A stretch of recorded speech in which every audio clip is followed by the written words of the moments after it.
25 laps, 25 minutes. Little leeway for that red flag as well. Green flag is out. Borkowski, great jump on that one down into corner number 1, but here comes Janson Marchbanks. Marchbanks right to the inside, trying to make a run. After yesterday going back and forth, how big is it to pick up this checkered flag to kick off day number 2? Oh, it's awesome. You know, the race yesterday was very close. Hope the fans enjoyed that. But it feels awesome to be in Victory Lane today.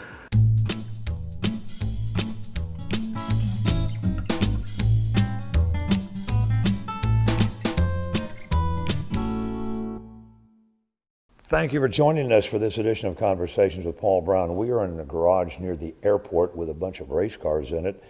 And our guest on today's program is Janson Marchbanks, and he is one of the drivers of the race cars that are in here, and he's got a fascinating story to tell you, and he just recently was recognized for his driving ability.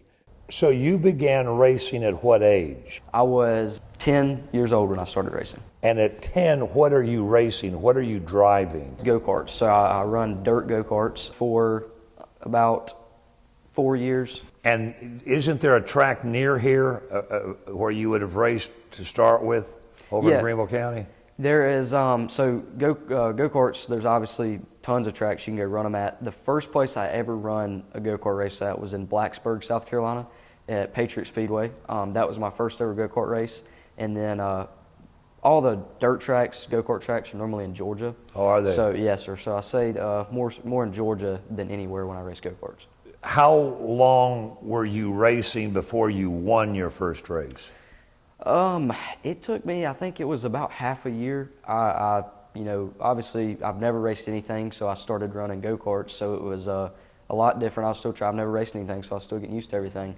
So it was about half a year, and then I ended up, I think I won one race at the end of that year, and then moved into the next year, and that's when I kind of started picking up a little bit. 4 years go-karts, Yep. all over Georgia, South Carolina, racing go-karts. Yes, sir. So the next step was legend cars. What's that? A legend car is one of the best cars to get started with in asphalt racing. It teaches you the most. It's kind of like an oversized go-kart. They have motorcycle engines in them from street bikes, which is the engines they run now is Yamaha FZ09s, and they have bumpers on them, and it's always very tight racing with them and small tracks. So. And you wreck?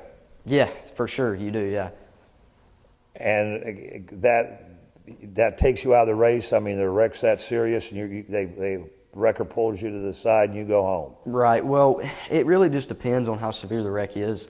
You know, I actually had a really bad accident at Anderson Motor Speedway a few years back, or last year actually, where I flipped one about 5 times. So obviously, you know, I was taken out of the race then, but sometimes, you know, you just have a bent bumper, something like that. In a go-kart, the highest speed you can go on a track is what?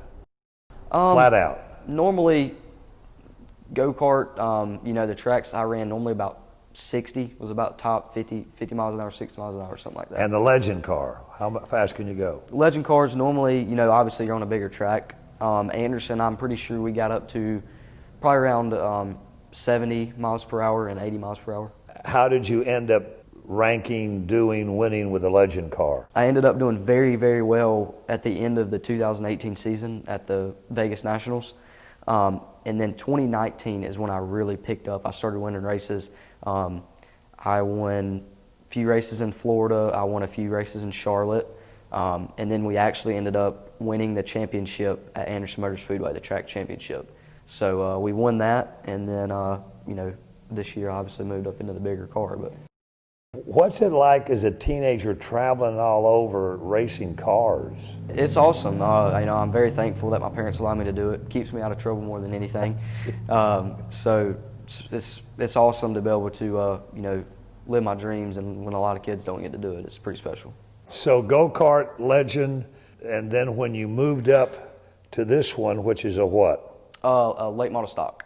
Now tell me what a late model stock, describe that for our listeners that don't have a clue what we're talking about. Yeah, so a late model stock is kind of the last step you get until you kind of make it into, obviously, the NASCAR ranks. There's super late models, but it's all preference. Late model stock's about the closest thing you get to the NASCAR you see on TV. They're a lot faster for sure. How much can you get one of those up to? you can get these upwards of over 100 miles an hour. So they can get on up there in speed. Obviously, the smaller tracks, you don't get up that fast. And as you're racing, you're winning money. Right, yeah. You win money. Obviously, nothing. You don't win anything hardly back that you spend. You win a little bit back, but more so you kind of just get the enjoyment and, hoping and making it to NASCAR one day out of it.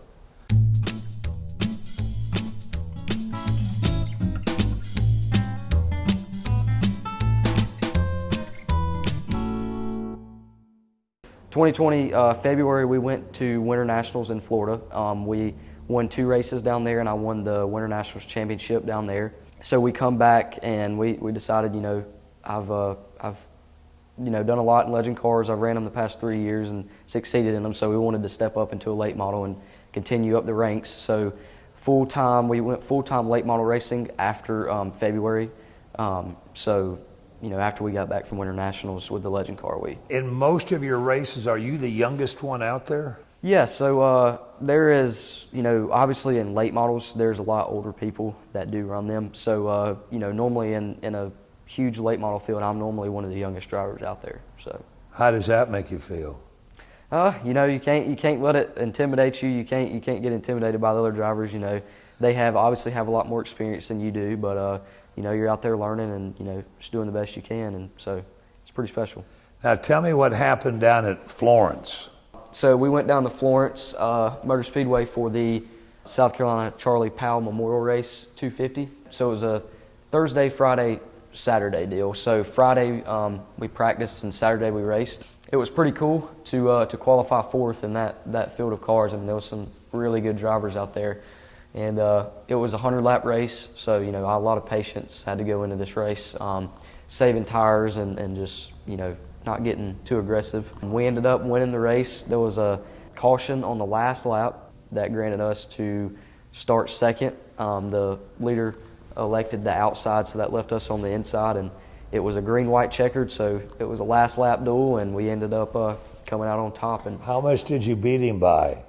So it was, I want to say, about 2 car lengths. Was it really? Yeah, we passed him. So we was coming to the white flag the last lap, and we were door to door, and we ended up getting around him off of turn 2, and then kind of just pulled away from him and coming to the checkers. We had a pretty good gap, so we were pretty safe coming to the checkers. And that was your last race of 2020 in Florence when you won the whole thing? Yes, sir. Yep, we won the last race of 2020, and capped it off with a victory. So it was pretty good, and good momentum moving into 2021 for sure. And were you also recognized for something else in 2020?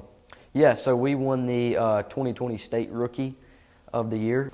So it's first-time racers, so people that just moved into late models that live in the state of South Carolina can compete for it. And so there was a good many drivers that ended up trying to run for it, and we ended up able to come out on top. It's kind of a point system, so it is based off of your finishes throughout the year, and we had the best finishes out of all the rookies in South Carolina and ended up winning it, so it's pretty special. And these checks that you get, is that yours, or have you got to put it back into the car? Yeah, we got to put it back into the car, and obviously the crew who helps me, Meredith Motorsports, Dylan Meredith and Neil Meredith, they help me get this thing around the track, so you got to keep them paid and all the employees, so it was, obviously the check just goes back into the racing.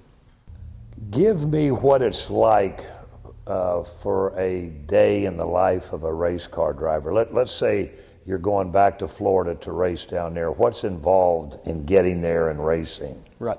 So obviously, you have practice days when you go down for a race that big. You go down normally we would go down like 3 or 4 days in advance to kind of get down there, get into our hotel and get all that checked out.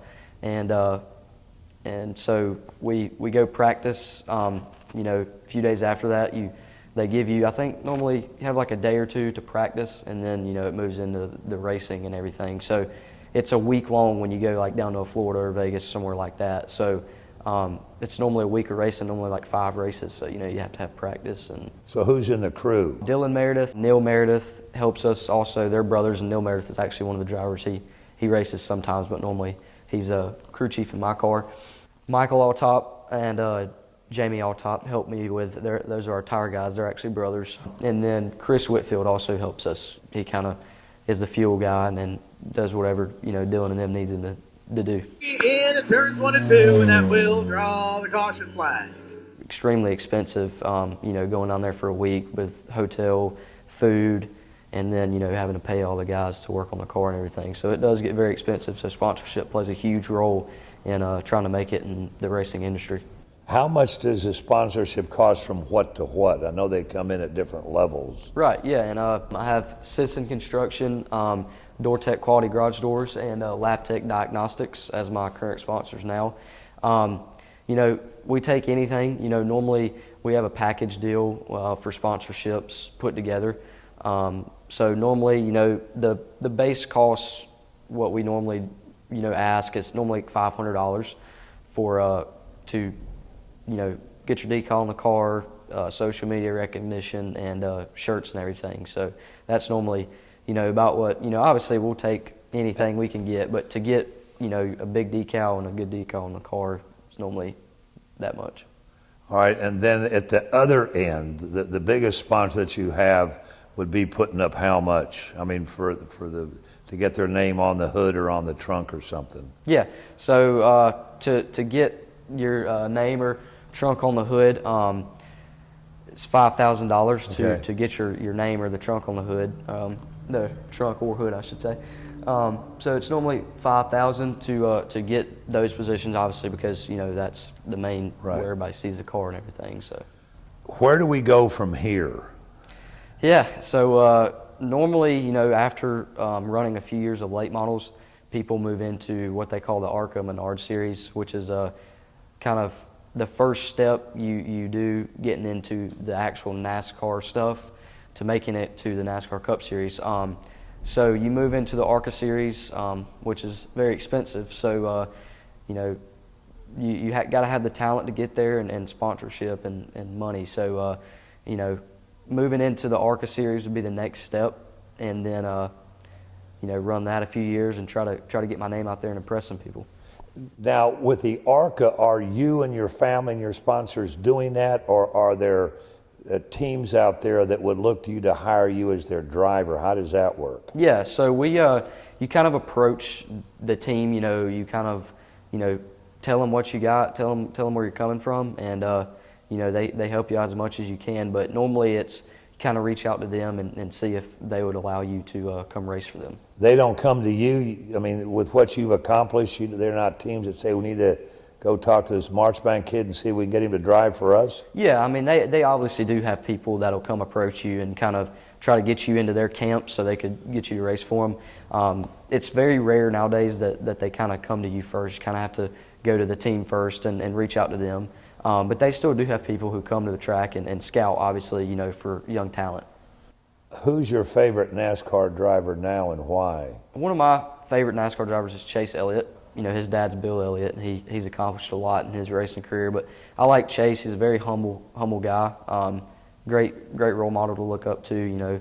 He's very calm. Actually won the NASCAR championship this year, so it's pretty cool to finally see him win that. He's been trying for a few years now, so I was glad to see him win that. And now, when you get to that level, they come to you. Right. Yes, sir. Yeah. They they come to you and hire you as their driver, and that's when you start getting paid, to Big drive money. a race car. Right. Yes, and sir, you don't for have to give it back to the team. Right. Yes, sir, for sure. The Cup teams don't want to have a 30-year-old driver, driving for them. They want the young, raw talent. So they try to get you in their programs. They have like the Toyota driver development or like the Chevrolet driver development, and then they have Ford also.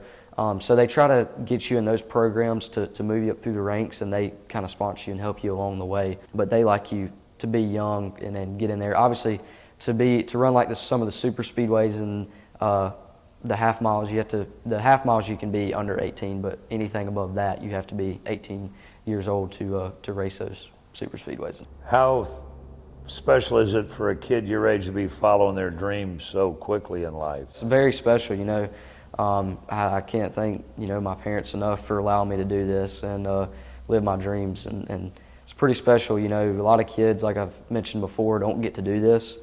So it's pretty special, being able to drive a race car every weekend and conquer what I've always wanted to live and accomplish. So, Well, congratulations. This will not be the last time we talk to Jansen Marchbanks, I can assure you that. We want to thank him and his mom for sharing their time with us, and we want to invite all of you to be back with us next week for our next edition of Conversations with Paul Brown. Until then, take care, everybody.